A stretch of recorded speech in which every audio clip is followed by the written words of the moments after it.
ये चैनल केवल मनोरंजन के लिए है। हम किसी भी तरह के अंधश्रद्धा को बढ़ावा नहीं देते। तुम मेरी बात सुनते ही नहीं हो, हमेशा अपनी ही रट लगाए रखते हो। मैं तो परेशान हो गई हूँ तुम्हारे साथ रहते रहते।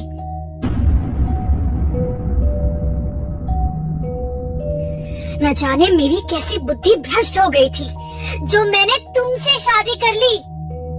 पर जानो, मैंने इतनी कौन सी बड़ी गलती कर दी? तुम इतनी सी बात पर गुस्सा क्यों होती हो? तुम्हें पता है ना मैं तुमसे कितना प्यार करता हूँ। ये भी कोई बात हुई क्या घर छोड़कर जाने की? राज, तुम्हें लगता है ये इतनी सी बात है? पिछले 6 महीनों से मैं तुम्हारे पीछे पड़ी हूँ कि तुम अपनी दारू की लत छोड़ दो, पर तुम हो के सुनते ही नहीं। मैं तंग आ चुकी हूँ तुम्हारे इस बर्ताव से। अब मुझसे और नहीं सहा जाता, बता रही हूँ मैं तुम्हें। अच्छा बाबा, ठीक है। तुम यही चाहती हो ना कि मैं अपनी बुरी आदत छोड़ दूं, बस तुम्हारे ऊपर ध्यान दूं? ठीक है, तो यही सही। बस आज के दिन रुक जाओ। आज प्लीज, जैसे भी हो तुम मुझे छोड़कर मत जाना। नहीं राज, मुझे पता है तुम जानबूझकर ऐसी मीठी बातें मुझसे करते हो और मुझे हर बार रोक लेते हो। पर इस बार मैं तुम्हारी एक बात नहीं सुनने वाली। हर बार मैं तुमसे गुस्सा होती हूँ और हर बार तुम अपनी मीठी बातों से मुझे मना लेते हो राज। पर इस बार ऐसा नहीं होगा। इस बार मेरे सब्र का बांध टूट चुका है। जब तक बात गुस्सा होने की और गाली गलौज तक थी, तब तक ठीक था। पर आज तुमने मुझ पर हाथ उठाया है, ये मैं बिल्कुल बर्दाश्त नहीं करूंगी। शायद तुम्हारे लिए ये सब मामूली बात होगी, पर मेरे लिए ये मामूली नहीं है। मेरे लिए ये बहुत बड़ी बात है। इस बार रेशमा राज की बातों में नहीं आने वाली थी। राज की बातें सुन सुनकर और उसके बर्ताव से रेशमा थक चुकी थी। रेशमा ने ठान लिया था कि अब वो उससे अलग हो जाएगी। रेशमा ने अपनी सारी पैकिंग कर ली और अब वो उनका घर छोड़कर अपने माँ के घर जाने वाली थी। तभी राज उठकर रेशमा के पास आता है और जाकर उसका हाथ पकड़ लेता है। राज की आंखों में आंसू थे और वो गिड़गिड़ाकर उससे रुक जाने की भीख मांग रहा था। देखो रेशमा, मैं कभी भी तुम्हें दुख नहीं पहुंचाना चाहता, पर तुम्हें पता है मैंने बहुत ट्राई किया कि शराब की आदत छोड़ दूं, पर मुझसे यह हो ही नहीं पा रहा। अब तुम नहीं समझोगी तो कौन समझेगा? क्या सच में मैं इतना बुरा हूं? सिर्फ एक बुरी आदत को छोड़कर तुम मेरी अच्छी बातों पर गौर नहीं कर सकती। देखो राज, अब बस बहुत हो गया। तुम्हारे इस नाटक में मैं और फंसने वाली नहीं हूँ। मेरा हाथ छोड़ो, मुझे यहाँ से जाने दो प्लीज। देखो, अगर तुमने मुझे जाने नहीं दिया तो मैं पुलिस को बुलाऊंगी। छोड़ो मुझे। ये तुम कैसी बातें कर रही हो रेशमा? अब तुम हमारे बीच में पुलिस भी लेकर आने लगी। मेरी भी कुछ सेल्फ रिस्पेक्ट है। तुम्हें जाना है ना? ठीक है, जाओ, मैं आता हूं तुम्हें छोड़ने के लिए। तभी रेशमा झटके से अपना हाथ राज के हाथों से छुड़ाती है और घर से बाहर चली जाती है। राज रोते हुए रेशमा की ओर देखते रह जाता है। कई दिनों से राज और रेशमा के बीच चल रही लड़ाई की वजह से रेशमा आज घर छोड़कर चली जाती है। रेशमा और राज की शादी को लगभग 1 साल हो चुका था। शादी के पहले दोनों खूब मजे किया करते थे।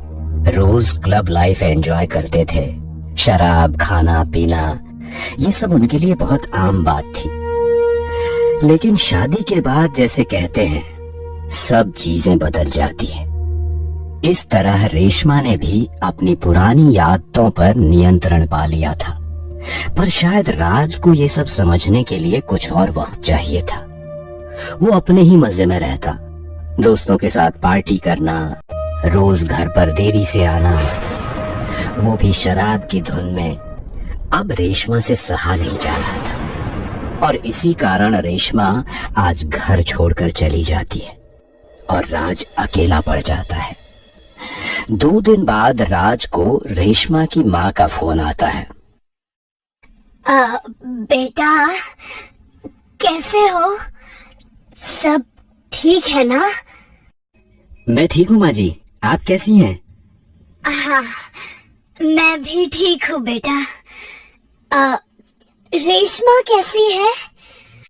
बहुत दिन हो गए उससे बात नहीं हुई, तो सोचा तुमसे और उससे दोनों से बात कर लूं। वो मेरा फोन नहीं उठा रही बेटा।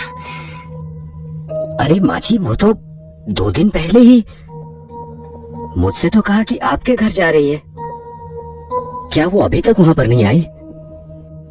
नहीं बेटा, मेरी तो उससे 2 दिन से कोई बात नहीं हुई। तुम्हारे बीच कोई झगड़ा हुआ है? अचानक वो कहाँ चली गई? तुमने उसे अकेले कैसे जाने दिया? हाँ? नहीं माँ जी, मैंने उसे नहीं जाने दिया। और झगड़ा किस में नहीं होता, हमारे बीच भी थोड़ी सी अनबन हो गई थी। मैंने उसे बहुत समझाया, पर वो अपनी ही जिद पर अड़ी थी और सारा सामान पैक करके आपके घर जा रही है ऐसा बोलकर यहाँ से चली गई। लेकिन वो यहाँ पर भी नहीं आई। कहाँ जा सकती है वो? ठीक है माँ जी, आप फिक्र मत कीजिए, मैं उसके दोस्तों से पूछताछ करता हूँ। राज को अपनी पत्नी की गुमशुदगी की खबर मिलते ही वो बहुत परेशान हो गया। राज ने रेशमा के ऑफिस में भी फोन लगाया, पर उन्होंने भी बताया कि रेशमा 2 दिनों से ऑफिस नहीं आ रही थी। राज अब बहुत ज्यादा परेशान हो गया था। उसने सोचा अब उसे पुलिस में कंप्लेंट दर्ज करनी चाहिए और इसीलिए वो उसी हालत में पुलिस स्टेशन पहुंच गया। सर आप मेरी कंप्लेंट लिख लीजिए। सर, मेरी पत्नी 2 दिन से लापता है। मुझसे कहकर गई थी कि अपने माँ के घर जा रही है, पर 2 दिन हो गए वो अपने घर भी नहीं पहुंची। अच्छा, क्या तुमने उससे कुछ उल्टा सीधा कहा था? मतलब? अरे भाई, अब पति पत्नी हो तो दोनों के बीच तो अनबन हुई होगी कुछ ना कुछ, इसीलिए गई होगी घर छोड़कर। या तुम्हारे बीच कुछ झगड़ा हुआ था? हाँ सर, लेकिन वो ऐसे बिना बताए कहीं पर कभी नहीं जाएगी। उसने कहा मुझसे कि मैं माँ के घर जा रही हूँ, और आज जब माँ जी का फोन आया तब मुझे पता चला कि वो उसके माँ के घर पर है ही नहीं। न जाने 2 दिन से कहाँ है बेचारी। मैं मेरी पत्नी से बहुत प्यार करता हूँ सर, प्लीज मेरी मदद कीजिए।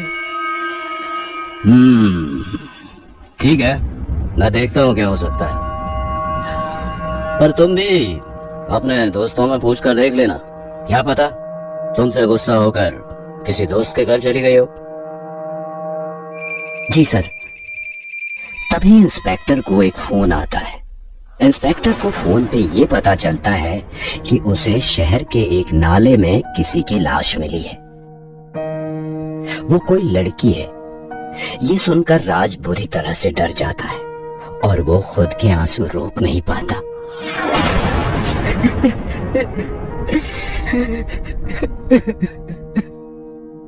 इंस्पेक्टर और राज दोनों उस लाश के पास पहुंचते हैं। राज अपने आंसू रोक नहीं पा रहा था।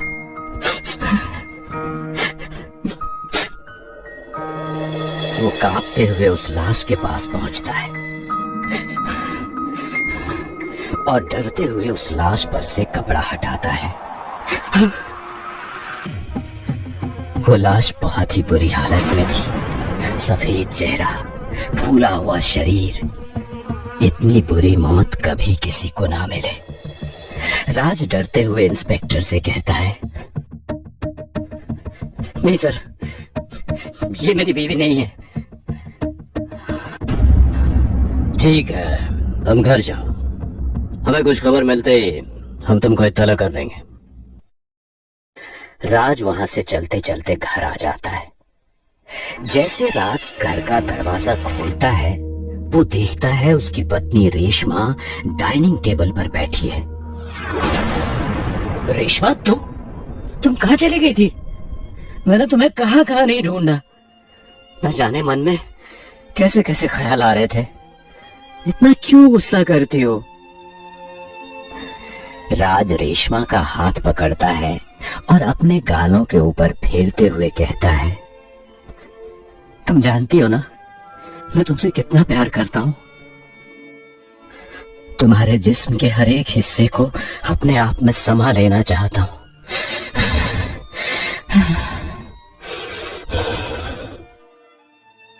तुम्हें बहुत भूख लगी होगी, चलो मैं तुम्हारे लिए कुछ खाने के लिए लाता हूं।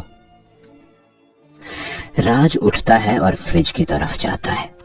जैसे ही राज फ्रिज का दरवाजा खोलता है, देखता है रेशमा का कटा हुआ सर वहां रखा हुआ था और बाकी हिस्से भी रखे हुए थे।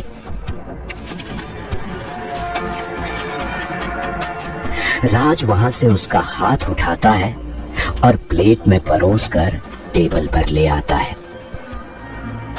चलो साथ में मिलकर खाना खाते हैं। तुम तो जानती हो मैं तुमसे कितना प्यार करता हूं।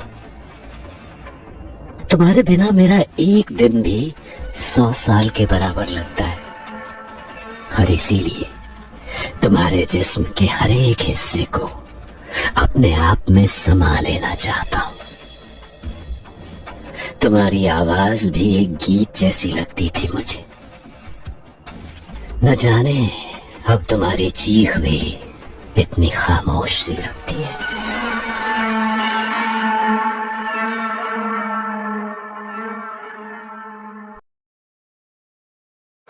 प्लीज़ हमारे चैनल को लाइक और सब्सक्राइब कीजिए और बेल आइकन दबाना मत भूलिएगा। Thank you.